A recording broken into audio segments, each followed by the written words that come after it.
Today, we are connected with BMKG Center for Applied Climate Services Director Ardhasena Sopaheluwakan. Good morning, Sena. Good morning.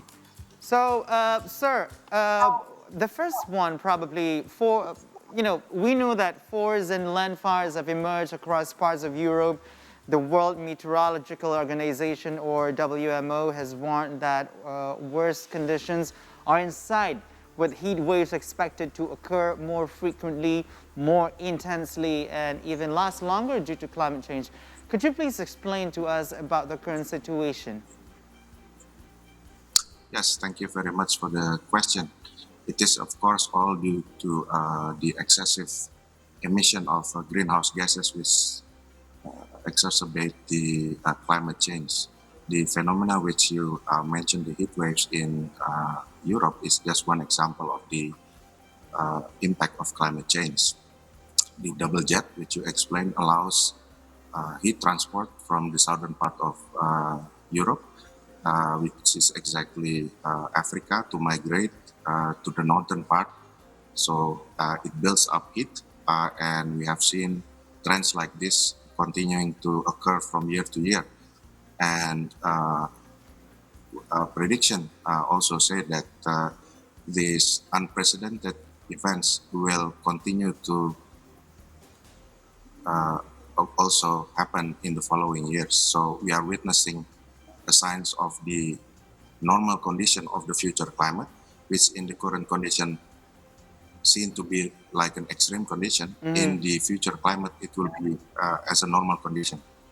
Okay, Pak Sena, short-term wise, what do you expect to see, say to the end of 2022?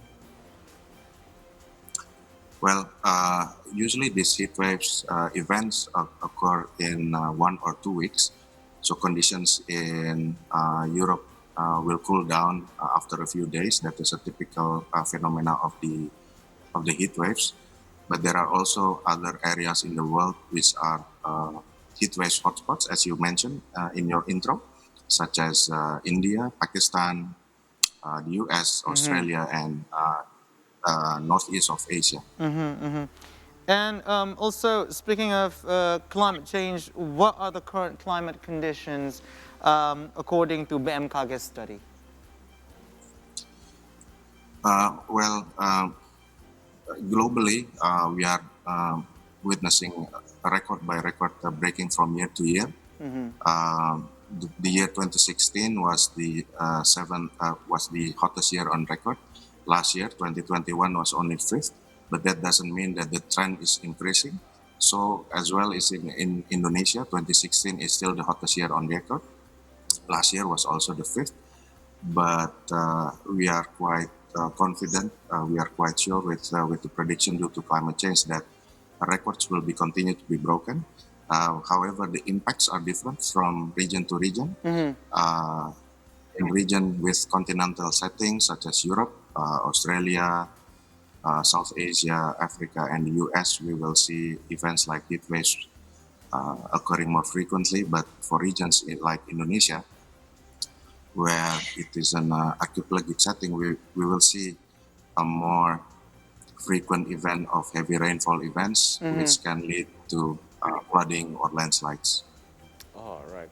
So we're at a dire situation right now, so Yeah, we can say. yeah. So When we're talking about the climate change. So what can we do to slow down the effect of climate change, or to even stop it? Are we too late, or is it still possible to better the environment?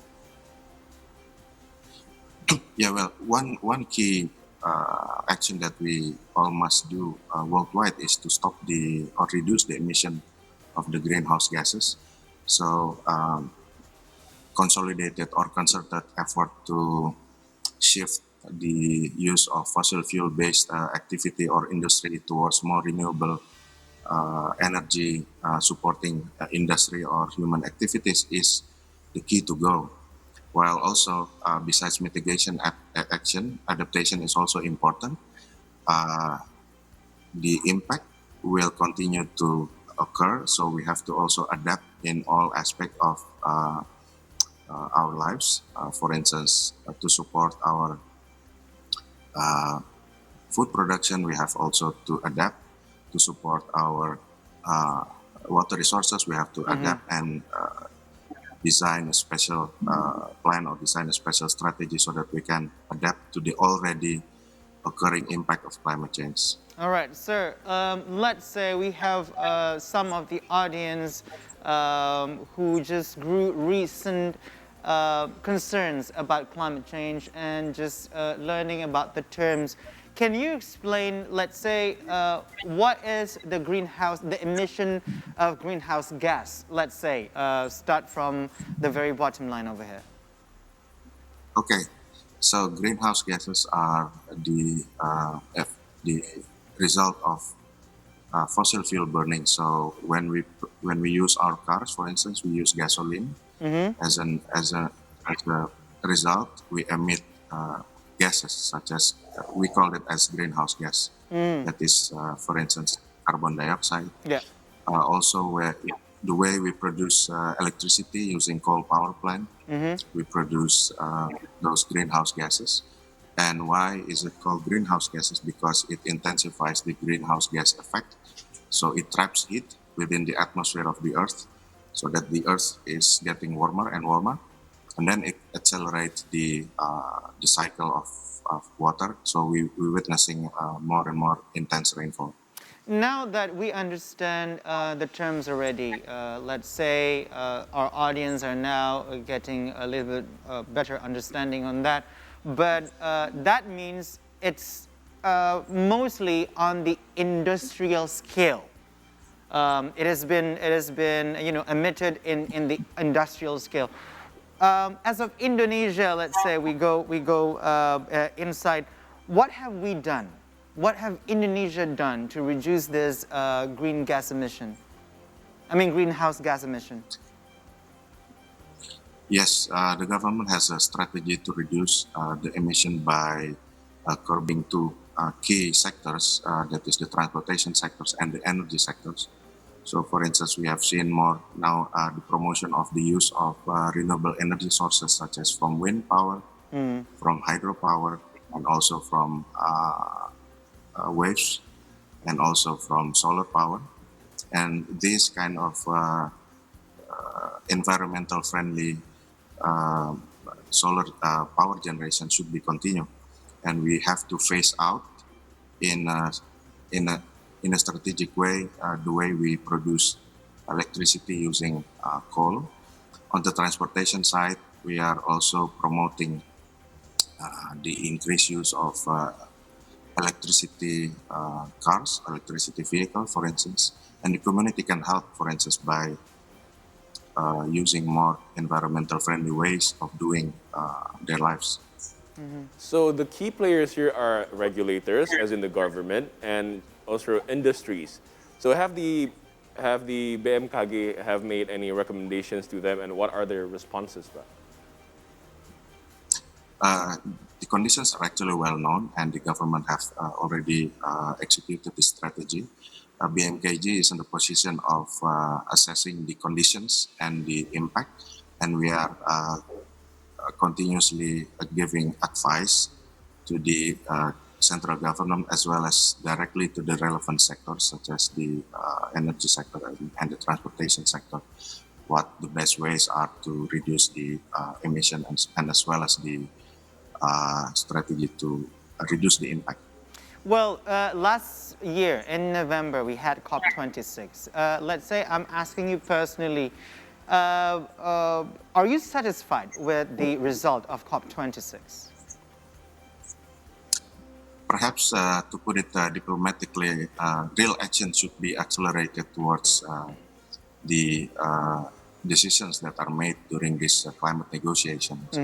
And we have to make more concerted effort to reduce the greenhouse gases emission while also adapting to the already occurring impact of climate change. And also considering the forecast of what climate change could do in the following years in the future, do you think it's ideal, the result is ideal enough? I think we have to work more harder because the climate that we are witnessing now will be the normal for the coming years. Yeah. So the impact will be more severe. It will be more intense, and the the time that we are living now is actually not the time that we will give to our future children or grandchildren. It's actually the time that we learn from them, All right. So so from as to make actions now. all right. So from the Meteorological and Geophysics Agency of Indonesia at the moment, what can you say to our audience here about what we should do on battling the climate change? Well, we all can support by, for instance, traveling using an environmental friendly way. We can use electric cars. We can use the public transportation. We can reduce waste, for instance, and we can promote this kind of activity to our family and also our closest neighborhood. All right, Ardhasena Sopaheluwakan, thank you so much for your time this morning, and Thank you. also stay safe and take care.